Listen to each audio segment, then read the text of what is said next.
YouTube is completely over the moon. Supposedly, Christine Lagarde, the head of the European Central Bank, announced at a press conference a few days ago that the digital euro will be introduced in October 2025. And in this video, we want to take a look at what is true about such statements and whether the digital euro will really be introduced across the EU in October 2025. And who doesn't know it, one person copies the other without checking, and many YouTubers are in fact frightened chickens. So essentially, someone spreads a rumor, and then a few hours later, there is a real shitstorm going on here. And that's exactly what happened here. So what happened, Christine Lagarde, the head of the European Central Bank, gave an interview on March 6, 2025. And this interview was about EU monetary policy and things like that. And afterwards, the journalists were present and were able to ask some questions. So let's take a look at the minutes of this press conference, and I will also include a link to it in the description of this video. So let's go to the very end of this press conference protocol, because this is where these interesting questions come from.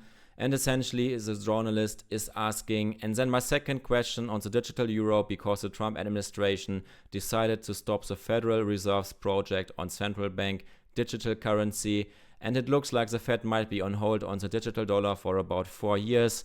So it looks like a kind of golden opportunity for the European Central Bank and the plans of the digital euro. What is the position of the European Central Bank on these issues, with these changes also from the United States, and how can the European Central Bank push forward with the creation of a digital euro? So essentially, the journalist is asking about the status here regarding the introduction of the digital euro and what the European Central Bank can do to promote the introduction of the digital euro.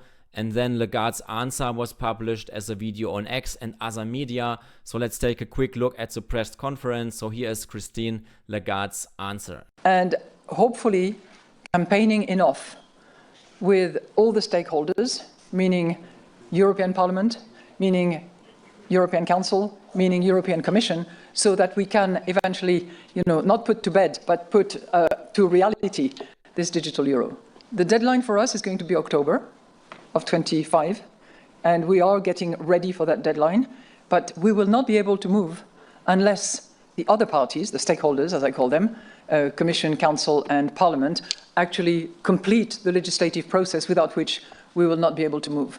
And I think it is critically important, and it seems to the agnostic or the... Now here is the corresponding critical point. Essentially, Christine Lagarde says her deadline is October 25 and everything is coming down to October 25. So the digital euro cannot continue after October 25 if the bodies she mentioned earlier, so the EU Commission and the Council of Ministers, do not continue and implement the relevant laws. Now, of course, the big question is this October 25 deadline anything new? And what exactly is it about? And now comes the problem with the YouTubers who hear something and they don't understand it properly, because perhaps they don't really know English, and then start spreading rumors and half-truth. Maybe they do it on purpose, maybe they want to get clicks, I don't know. So where does this deadline come from, the October 25? Well, anyone who has really dealt with the digital euro project knows that the European Central Bank has been evaluating this digital euro project since November 23, and that the European Central Bank has been given 2 years to do this. Here again, the preparation phase starts in the fourth quarter of 2023 and it ends in October 25, and then the Government Council has to make a decision to potentially launch the next phase. So Lagarde will finish the preparation phase at the end of October 25, and then we will have to see when this digital euro will be introduced. And it will certainly not be introduced, again, certainly not be introduced in October 25, because there is simply no time at all for that. There is talk of a possible introduction, and that has always been the case, perhaps in 28, perhaps later, if there are no delays. So let's take notes again. Will the digital euro be introduced in October 25? No, it will not be introduced. Has Christine Lagarde said anything along these lines? No, she didn't. Do we have to worry about the October 25 deadline?